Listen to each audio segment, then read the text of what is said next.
ScottSJ, Final Days Report, episode 430. Folks, rabbis are going out and pushing for Israel to run the world, take the place of the United States. The next story I want to cover, Peter Thiel links AI to the Antichrist, to Armageddon, to the end of days.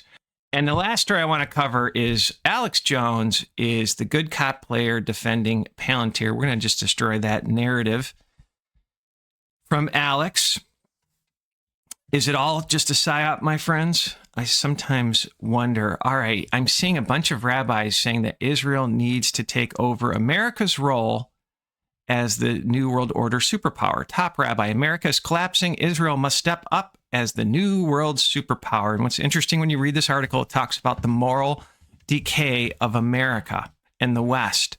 But that, my friends, has been by design. Frankism is a philosophy, a Jewish philosophy of do wickedness, do perversion to bring on the Messiah. So what do we see in Hollywood, in our education system, the academia circles, think tanks, news media? We see perversion. We see, hey, you can change your genders. We can defile kids. We need bathroom rights. Just perversion, right? It's perversion. I've even seen some bills at the state level trying to push for pedophilia, pushing for bestiality. I mean, it's just sick. It's sick, but it's by design. It's a playbook. So now this is the excuse to go to Israel, which I find funny because I think Tel Aviv is the sodomite capital of the world. But the big picture of all this, when it goes down after the seals continuously have their waves, seals are spirits when they have their way, 1 through 4, and the world is brought down to their knees, that's when I think they're going to launch Noahide laws, and they're going to run it out of the Sanhedrin court in Israel. And we've done a couple studies on Israel, or Jerusalem, being the woman of the book of Revelation. Check those out. Continuously watch the Catholic Church because they're definitely a power player. But I think this is talking about Israel, right? The great city with hermeneutics is Sodom and Egypt, where they crucified Christ. They didn't crucify Christ in Rome. Jerusalem sits on 7 hills. Jesus said, you killed the prophets. In the book of Revelation, you can kill the prophets no more. I mean, on and on and on, right? And when you really dive deep into some of these rabbis, they talk about how Edom must be destroyed. Edom is the old Roman Empire, i.e., their words, Christianity. And then you link this to the Deagle report that will eliminate 75 to 80% of the population of the West, depending upon the country. I mean, it's wickedness. So I think there will be war. It'll be scripted. Death will be real. Russia, China, Cuba, and others will invade the United States and probably Europe as well. And many Christians, including myself, have had multiple dreams. I had a dream when I first was saved that Russia attacked the United States. I thought it was going to happen the next day. I bought all this prepper food. I still have it, but it's very, very old. And I do think preparation is biblical. But my friends, it's a great time to be alive and have no fear whatsoever. All right, the thumbnail for this VCAST, Peter Thiel, the inventor of PayPal with Elon Musk. And again, we've done a series, a 4-part series, is Elon Musk the false prophet? Check that out on sjwellfire.com. His religion is scientism, is transhumanism. That's Elon Musk. But Peter Thiel's vision of the apocalypse is AI, the Antichrist, a headline from Zero Hedge. I found it fascinating going to Oxford, Harvard, Stanford, University of Austin, and he's actually trying to understand technology within the framework of biblical prophecies of the end of days. And I listened to his Stanford interview, and it appears he knows the Bible, but he's very philosophical, very academic, has a ton of different references and philosophers. And so my question is this, I think it's called sigil magic, the art of the reveal. So if you fall into this trap, the blood does not fall back on his head because he's warned you. Is that what's happening here? Or is the Lord working with Peter Thiel? Has the Lord given him a dream that says you are building the beast system and you're going to be burning in hell? and I know Peter Thiel is a homosexual. Personally, I've said this multiple times. I've met homosexuals that came to the Lord, actually extracted their demons, and are doing wonderful works for the Lord. When you read Romans 1, sometimes God just gives people over to a reprobate mind, and they're not going to be redeemable. So my question is this: the art of the reveal with the black magic, witchcraft, so the evil does not fall back on him, right? You need to make your own decisions, or is the Lord working with them? You decide. What do you say in the comments? But let's read, because I've been warning about what Peter Thiel's warning about for 4 years, about this AI Antichrist beast system. And again, this isn't by my wisdom. I had the dream in 2008. The Antichrist was hit with what I think was a high caliber weapon. It was in slow motion, or the Spear of Destiny. And they put the Antichrist's head on a supercomputer, and he showed up as a hologram. You can go back and check out the entire dream. Let's read. Thiel believes that the Antichrist, whose identity is uncertain, is it a person, a system, a global tyranny? ? This is interesting. Is not just a medieval fantasy. So he's saying that the Bible is not a medieval fantasy. Now, when I listened to his Stanford interview, he wasn't saying this is the word of God, this is true. He just said there's some key learnings here. So it was kind of a soft, hey, there's something here, right? But their leading themes include the Antichrist's relationship to Armageddon and the roles of technology and empire in the Antichrist's rise. Personally, I wonder if Thiel knows the plan as an insider. Thiel references Matthew 24:24, which warns of false Christs and prophets deceiving even the elect, those are Christians, suggesting that modern fears such as AI, bioweapons, and nuclear threats mirror biblical prophecy. Thiel warns that drastic measures to prevent global catastrophes, such as a single world government, could lead to the end of politics, morality, and culture. So check out some of his series. The Stanford interviewer was somewhat hinting, you really believe the Bible? He didn't say that, but he implied it with his tone in his questions. So I was trying to figure out, does Peter Thiel profess to be a Christian? And there was one article that kind of suggested he might be leaning there, but then who knows? God only knows. I like to say, pray for our leaders, especially those with dual citizenship, that they come to Christ, because we're living in wild times, my friends, and it's about saving souls. Or is this just a black magic reveal? What do you say in the comments, my friends? Because obviously Peter is involved in some evil. He's involved in the system that will enforce Noahide laws, that will behead Christians. I'm a post-trib rapture guy. I think you'll be here the entire time. And the other thing he did not mention in his interviews, from what I can gather, is this biodigital convergence. Many people miss this mind controlism technology, optogenetics, that we've always been harping on. But this should wake up the masses. There are probably about 30 people that I follow that really understand that you're the temple of God, that they're trying to defile you, that this is a seed DNA war. But I'm seeing others finally waking up to this madness. They're waking up, my friends, in droves, which is exciting. I'm going to play a video of Peter being asked a question about Palantir, and just watch him stutter. He seems very, very uncomfortable. He's on edge. So again, I asked the question, is this just a satanic art of the reveal? So the blood and the evil does not fall back on his head, right? Knowing that you reap what you sow, what you do to others will fall back on your head. And granted, I realize he's a homosexual. Or is the Lord trying to work with him? What do you say in the comments?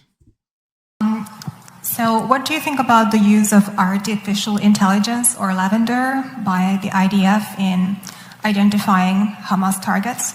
And secondly, do you agree with Elon Musk about that the population decline is a risk for humanity?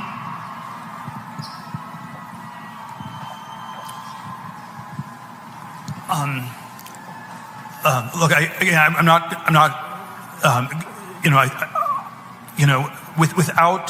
without going into all the I'm not on top of all the details of what's going on in Israel because my bias is to defer to Israel. It's not for us to second guess everything, and I believe that broadly the IDF gets to decide what it wants to do, and that they're broadly in the right, and that's sort of the perspective I come back to. And if I fall into the trap of arguing you on every detailed point, I would actually be conceding the broader issue that the Middle East should be micromanaged from Cambridge, and I think that's just simply absurd. And so I'm not going to concede that point. And what was the other? All right, I want to play Alex Jones defending Palantir. Folks, this is Wings of the Same Bird. This is right-left divide. Alex is defending the beast system, and we've covered Alex before with his trans porn and saying this trans woman is beautiful and other things as well. Reminds me of that Illuminati card. The agent is in place. Here we go. Everybody's asking me about Palantir. And when you look at it and you understand it, Palantir and the surveillance systems and the AI and all of it has been an outlier from the bigger companies. And it's been wanting to get big contracts, and Trump wants to use it to track illegal aliens and stuff, and the real ID that they're trying to bring in that's terrible, that never got implemented because it's unconstitutional. So I've been critical of all of that, and I obviously don't trust Palantir and the rest of the stuff it's doing. But it is small compared to all the other big AI and the Pentagon, Sentinel, and all the rest of it. The reason you're seeing the attacks on it everywhere is because it's trying to get contracts that other big tech companies already have, and because Palantir has been supportive of Trump. And so, yeah, Trump is going to them because they've been supporters. But all this hype about Palantir, all of these systems can be used for control. All these systems are out of control. All the AIs are woke. So Palantir is being used to run AI drones, killing people in Gaza. All of it's very concerning. But why do people know about Palantir and nothing else? Well, that's because it comes from the left, only focusing on Palantir, because it's seen as something being brought in to surveil the government itself and to try to find ways, fraud, abuse. That's what Trump wants it for. Trump admin tasked Palantir with expanding U.S. surveillance state. And the New York Times and all of them are all over it. Palantir's deepening government ties sparked fears of centralized surveillance. And you've got the owner of it, the CEO of it, with all his statements about crushing the right wing in Europe and all the rest of it. I got serious concerns. It's just that endless hyping about it and only focusing on it is coming out of the left, and the populist anti-globalist movement has taken it absolutely hook, line, and sinker. It's good cop, bad cop. They're wings of the same bird, my friends. It's all a military industrial complex program. Just think of Operation Warp Speed. But let's kind of crush Alex Jones's thoughts that Palantir is the little guy, because I don't believe it for a second. This is from Trumpet News One, quoting a Forbes magazine article that's a little bit older. But Palantir's advisors included Condoleezza Rice, the former CIA director, George Tenet, who says in an interview that I wish we had the tool of its power before 911, talking about Palantir. So is this little guy system? No. General David Petraeus, former CIA chief, describes Palantir to Forbes as a better mousetrap when a better mousetrap was needed. Calls it brilliant. I find this next thing funny in the book, The Finish, detailing the killing of Osama bin Laden, really. Author Mark Bowden writes that Palantir software actually deserves the popular designation of the killer app. The headline from Forbes, how a deviant philosopher built Palantir, a CIA-funded data mining juggernaut. So why is Alex defending this? This is beyond crazy. And again, Trump taps Palantir to compile data on Americans. This is from local news. Outrageous. Palantir's massive database centralizes tax, student debt, Social Security, bank accounts, medical claims, immigration status, personal data aggregation, probably your social media post, federal agency information collection, comprehensive data centralization. And you need to think about Doge coming in, EGOD coming in, and mapping all of your government. And then the AI Stargate announcement on the second day of Trump's administration. I mean, this is a joke. This is your AI beast system. This is the right wing bringing in AI. Remember FedNow? That will track all transactions real time and probably be on the blockchain. Folks, there'll be no government officials to call.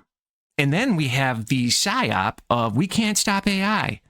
So there'll be no recourse if you're wronged by AI. This is a script. Break from your right left nonsense. I thought this was interesting from the New York Post. AI could devastate Earth's population down to the size of UK by 2300, expert warns. People really don't have a clue. Granted, I don't think we'll be here that long. And this is a story I've covered in the last 3 podcasts, but we need to continuously reiterate this in this big, beautiful bill.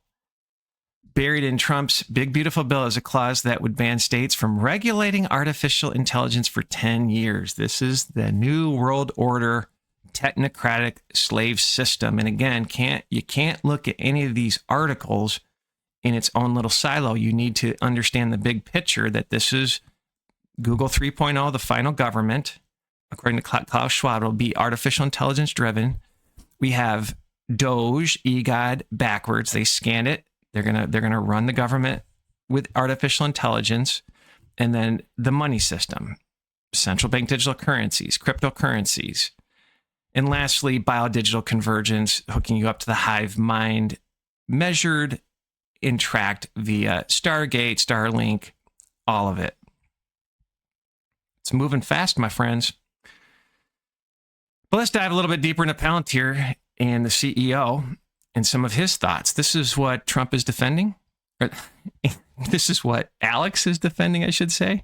He says, Palantir is here to disrupt and make the institutions we partner with the very best in the world, and when it's necessary, to scare our enemies and on occasion kill them. And we hope you're in favor of that. We hope you're enjoying being a partner, and we're really happy and very, very focused on what we're doing. Thank you for your time. They're playing God, my friends. All right, let's continue with the CEO. Almost everyone in America is horrified by the dramatic rise of anti-Semitism, which does not receive the reaction it deserves. And most Americans would like to see leadership on the Middle East, on bringing hostages home, especially American hostages, and clear statements about discrimination, even discrimination against Jews. I feel, though, I think part of the reason why leaders need to stand up is this is a very, very, very small minority of America. They succeed in having an outsized impact simply because the rest of America thinks they're so idiotic that this can't actually be dangerous or true. But it is dangerous, and they do believe these things. And if we do not speak up, they will continue to tell themselves this, and there will be a sense on their side that it's okay to push the boundaries and push the boundaries and push the boundaries. And so as heinous as what these people are saying is, it exists in part because there are not enough people saying this is really dumb, this is hatred, and it will not be tolerated. Again, not eviscerating the First Amendment, but just using the First Amendment to say, hey, this is either stupid or hateful. It's very hard to know whether you're an idiot or you're a demigod or you're just purely a hateful person. But we disagree. Palantir is a CIA front organization funded by the CIA, whose only client up to 2008 was the CIA, responsible for the data mining software which helps the IDF target Palestinians, links to the AI Israel target system called the Gospel. Palantir is also the company that gathered worldwide health data during the pandemic. This is a post from Laura Aboli on Telegram, a citizen journalist. So really, Alex, you're going to defend this nonsense? All right, I want to end here. I found this hilarious. It's gone viral that COVID backwards in Hebrew means possession by an evil spirit. And mainstream news is going after this viral movement. Fact check. Does COVID backward mean possession by an evil spirit in Hebrew? ? So you've rattled the system when mainstream news actually has to do a fact check article on it. It's just wild. All this funnels into Trump and others. We've talked about how Trump a couple times has said we need to censor the net. That is the goal, my friends. But I always like to tie this to scripture. All right, this VCAST reminds me of 2 Thessalonians chapter 2, verses 3 through 4. Just thinking about Peter Thiel, who touches upon the Bible. Sounds like he knows the Bible, but he doesn't say it's the absolute word of God. But he's bringing up some interesting points. Maybe he's feeling super guilty of the systems that he's built and realizes this is flat out running into this one world government. Or he's revealing the witchcraft and the warning so the blood doesn't fall back on his head. But let's read 2 Thessalonians chapter 2, verses 3 through 4. And this verse reminds me of Alex Jones and Trump and so many others. Let no man deceive you by any means, for that day shall not come except there come a falling away first, and that the man of sin be revealed, the son of perdition, who opposeth and exalteth himself above all that is called God or that is worshipped, so that he as God sitteth in the temple of God, showing himself that he is God. And remember, you're the temple of God if you are a Christian. Do not defile the temple of God that is you. Folks, I'm blown away. I've seen a couple videos now with DARPA in nanotech on our crops under the ruse of we need to protect our crops from bioterrorism. Meanwhile, people getting hit with storms, their crops are being ruined. Did they dump some sort of fungus on their crops? I mean, just dead after these storms. What sort of stuff did they put in the chemtrails? I'm just saying it's odd. We're living in wild times. So DARPA's working on nanotech to protect the crops. Do you destroy the crops to then justify nanotech on the crops? I just read an article about how they're using bacteria to actually go and be used in the Internet of Things, Internet of Bodies. We're getting hit on so many fronts. So many fronts. So again, bless a Christian, you'll be blessed. Make sure you have a blessed day. Today, AI is software, right? And so when you use AI, you use ChatGPT. It's an app on your phone, right? It doesn't. There's no manufacturing kind of component. Really, people are building giant data centers, but it's not a huge generator of like middle class jobs.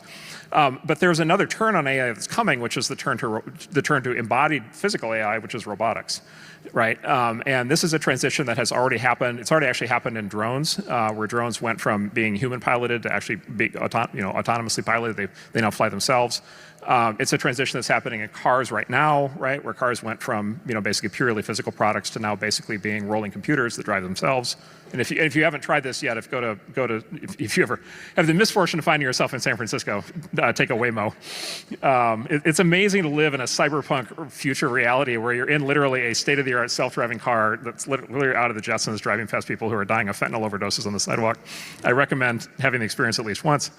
But the self-driving car really does work, like it's really happening. And then what's going to happen, you've all probably seen, Elon has this Optimus robot that he's building, these humanoid robots. Like the general purpose robotics thing is going to happen, and it's going to happen in the next decade, and it's going to happen at giant scale. And I think there's a plausible argument, which Elon also believes, that robotics is going to be the biggest industry in the history of the planet. It's going to be gigantic. There's going to be billions, tens of billions, hundreds of billions of robots of all shapes, sizes, descriptions running around doing all kinds of things. Those robots need to get designed and built, right? And so my view is, we don't try to get the old manufacturing jobs back. What we should do is lean hard into the manufacturing jobs of the future, which is designing and building all of these new things, right? By the way, which includes drones and cars, right, and robots. And we shouldn't be building manufacturing lines that have people sitting on a rubber mat for 10 hours screwing screws in by hand, but we should be building, what Elon calls them alien dreadnought factories, right? Which is like these super sophisticated factories with like tons of robotics. But you can imagine thousands and thousands of different categories of industrial production that have to happen all across the U.S. in order to make this happen, and would cause just like enormous economic growth throughout the country. We get a huge payoff from all the tech investment that the coasts are making, but we generate many tens or hundreds of millions of jobs in the countryside. And then the U.S. would lead. It would be the third industrial or fourth industrial revolution. We would lead in the development of all these new things. And then you get to the national security side of this, which is if you don't do this, you're living in a world of Chinese robots everywhere.